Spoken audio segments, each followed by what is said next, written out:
Sejarah kekristenan di tanah Batak. Suku Batak adalah suku bangsa yang menempati wilayah utara Pulau Sumatera.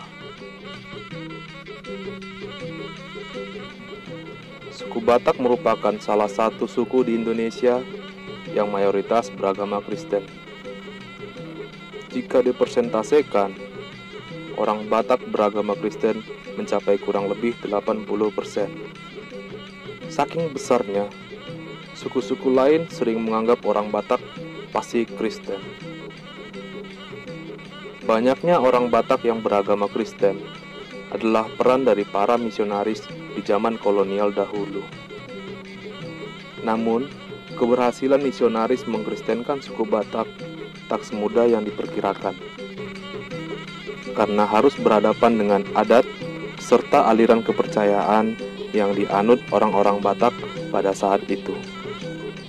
Ditambah lagi dengan sifat orang Batak pada masa itu yang terkenal sangat tertutup, barbar. Di dalam penginjilannya bisa dibilang terbagi dalam beberapa kali misi penginjilan. Pertama, penginjil dilakukan oleh utusan pekabaran Injil Baptis di Inggris. Tepat pada tahun 1820, Inggris mengirim 3 utusan pekabaran Injil, yaitu Nathan Ward, Evans, dan Richard Barton. Pertama sekali, mereka dikirim ke Bengkulu untuk melakukan misi penginjilan. Karena beberapa hal, Raffles yang saat itu menjabat sebagai gubernur menyarankan supaya mereka pergi ke utara, ke daerah tempat tinggal suku Batak yang masih menganut paham animisme. Barton dan Ward menurut petunjuk Raffles pergi ke utara.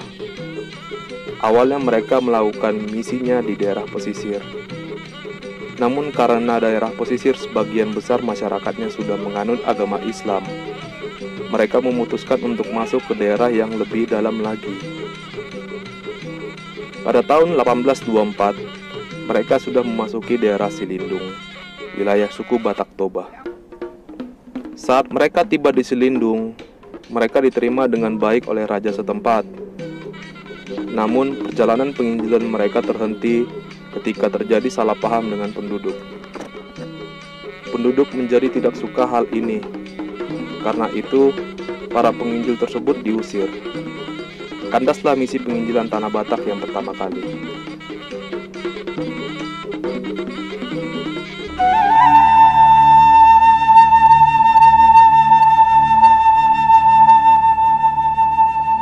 Dua, penginjil utusan American Board of Commissioner for Foreign Mission.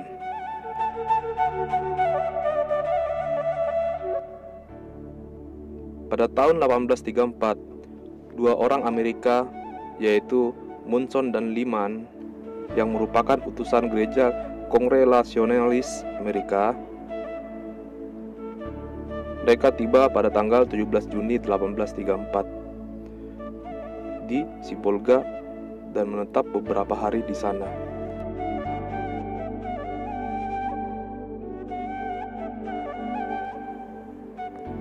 Pada 23 Juni 1834, mereka berangkat menuju pegunungan Silindung. Dalam perjalanan, ketika tiba di pinggir lembah Silindung pada malam hari, mereka dihadang, ditangkap, dan dibunuh di dekat Lubuk Pining. Pembunuhnya adalah Raja Panggalamei, yang merupakan raja di Pitubosi yang tinggal di Singkap. Ia membunuh bersama dengan rakyatnya. Penangkapan Muson dan Liman disebabkan warga Batak saat itu sedang melakukan pengawalan ketat terhadap suku-suku yang masuk ke wilayah tanah Batak akibat dari masyarakat Batak yang sedang trauma atas tindakan genosida pada saat masa Perang Padri.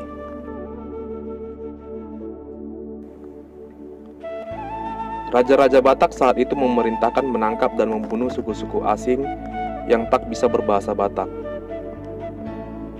Akibat minimnya pengetahuan Muson dan Liman, baik kepada budaya maupun bahasa Batak, mereka pun akhirnya dibunuh dan mayatnya dimasak serta dimakan bersama-sama rakyatnya di tengah-tengah pasar. Maka kandaslah misi penginjilan yang dilakukan Muson dan Liman.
Ketiga, penginjil utusan Rennes Mission Angel Saf atau disingkat RM.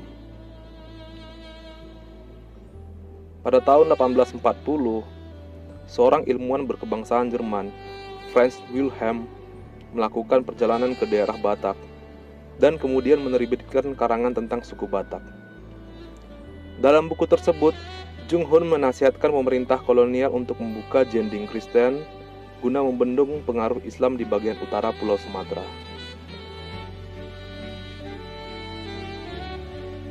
Karangan tersebut sampai ke tangan tokoh-tokoh lembaga Alkitab di Belanda hingga mereka mengirim seorang ahli bahasa bernama Neubronner van der Tuuk untuk meneliti bahasa Batak dan untuk menerjemahkan Alkitab.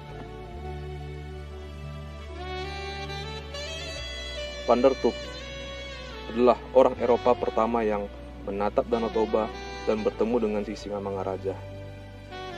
Ia merasa senang berkomunikasi dan menyambut orang Batak di rumahnya. Van der Tuuk memberi saran supaya lembaga Zending mengutus para penginjil ke Tapanuli, langsung ke daerah pedalamannya.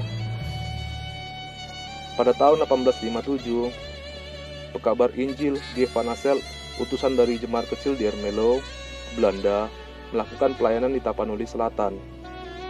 Ia menembus beberapa pemuda dan memberi mereka pengajaran Kristiani.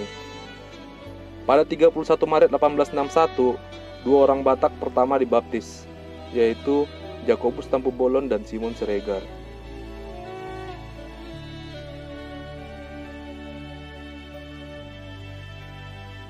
Pada tahun yang sama, tepatnya pada tanggal 7 Oktober 1861, diadakan rapat 4 pendeta di Sipirok, yang diikuti oleh 2 pendeta Jerman dan 2 pendeta Belanda. Mereka melakukan rapat untuk menyerahkan misi penginjilan kepada RM. Dan hari tersebut dianggap sebagai hari jadi berdirinya Budaya Kristen Batak Protestan.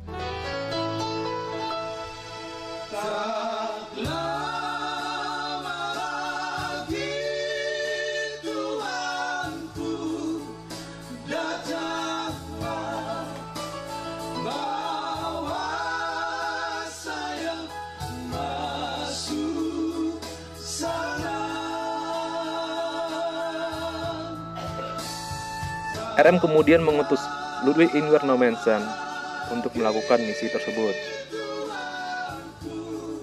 Nommensen yang belajar dari pengalaman penginjil sebelumnya memutuskan untuk menetap di Barus beberapa saat untuk mempelajari bahasa dan adat Batak serta Melayu. Kemudian pada tahun 1864, ia masuk ke daerah Selindung. Mula-mula di Huta Dame, kemudian di PA Raja. PA Raja kini menjadi kantor pusat HKBP.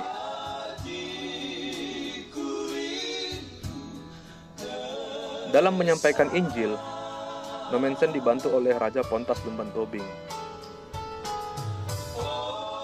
Raja Pontas Lumban Tobing adalah Raja Batak pertama yang dibaptis. Raja Pontas Lumban Tobing membantu Nommensen untuk mengantarnya dari Barus ke Selindung dengan catatan bahwa ia tidak bertanggung jawab atas keselamatannya. Pada awalnya, Nommensen tidak diterima baik oleh penduduk karena takut terkena bala karena mereka menerima orang lain yang tidak memelihara adat. Dan pada suatu waktu, diadakan pesta nenek moyang di Siatas Barita. Biasanya disembelih korban. Saat itu, sudah kerasukan roh, si Baso atau pengantara orang-orang halus menyuruh orang banyak untuk membunuh Nommensen sebagai korban, yang pada saat itu beliau hadir di situ. Dalam keadaan seperti ini, Nommensen hadir ke permukaan dan berkata kepada orang banyak, "Roh yang berbicara melalui orang itu sudah banyak memperdaya kalian.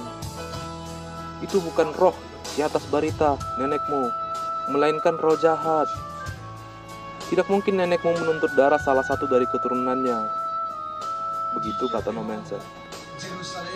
Setelah Nommensen mengatakan hal itu, segera si Baso jatuh ke tanah. Akibat peristiwa itu, warga Batak mulai segan terhadap Nommensen dan semakin ingin membunuh beliau.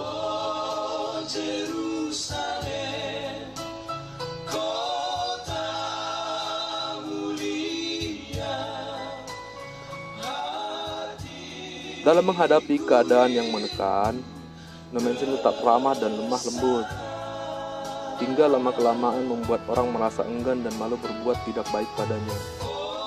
Atas dasar kebaikan tersebut, akhirnya warga-warga sekitar mulai menjadi pengikut Nommensen dan dibaptis menjadi beragama Kristen.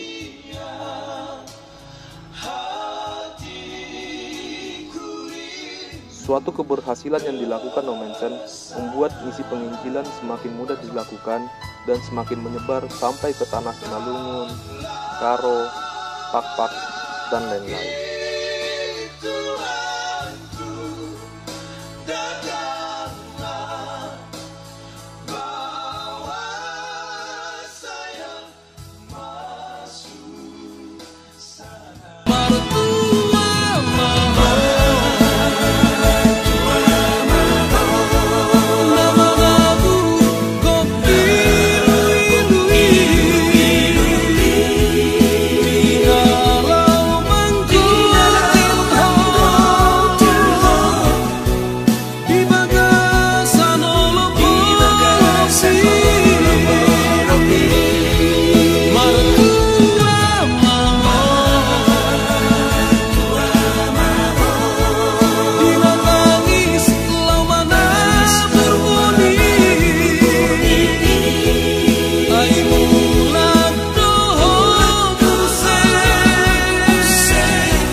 Di bagasan